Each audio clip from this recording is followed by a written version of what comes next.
All right, guys, hip escape. So here's what we're looking at, all right? So a couple of things really quick. So go ahead and sit up a little bit. I'm going to go ahead and overly explain it so you guys get all the details, right?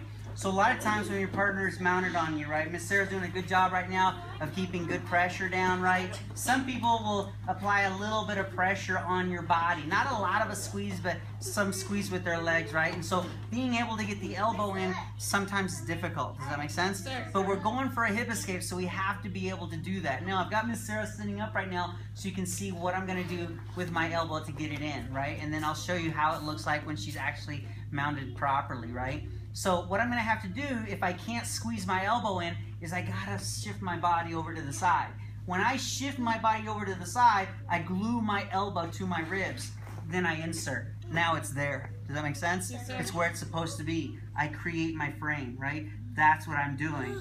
Everybody understand? Yes, sir. Cool. So now, usually Miss Sarah will be in this kind of a position, right? So I still create my frame. I can't get this in. I move it over. Now it's in. Does everybody understand? Sure. Now, what do I have to do? I have to get onto my side, my left side, because my left arm is wedged in. So basically, I lift and I turn my hips onto the side. I got to get onto my side as much as possible. It may take one try. It may take 2 tries. Now that I'm completely on my side and my frame is still on her hips, I'm going to use both of my feet and I'm going to push my bottom towards the knee. The knee over here by my bottom, I'm going to use both of my feet and I'm pushing. I want to create space right here. Can everybody see this space right here? Yes, sir. Right? It was super tight. There you go. Now, no big deal. Easy, I can get out. Now, one of the big things once you come here is look at this left hand, right? The top hand frame. I'm shifting it here, and that's real important because that's going to help, especially with bigger guys who squeeze with their legs, right? I move the arm down a little bit, bottom knee slides through. Does that make sense? Yes, Just sir. like we do in our warm-ups in our jiu-jitsu class. Now, while she's trying to maintain this mount, there's a couple of things that are going to happen, right? Now, Miss Sarah's done some jiu-jitsu before, so as I start to do that, a lot of times she'll try to regain her side control. She's trying to maintain position.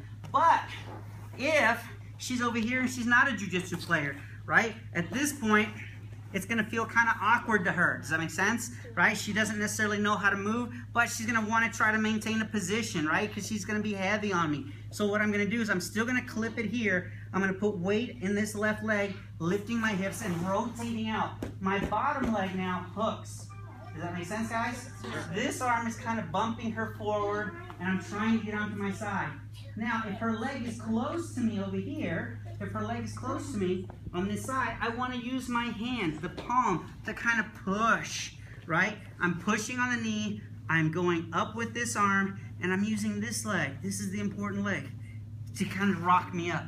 Once I rock up, I want to control. I like controlling the hips. Some people like the lats.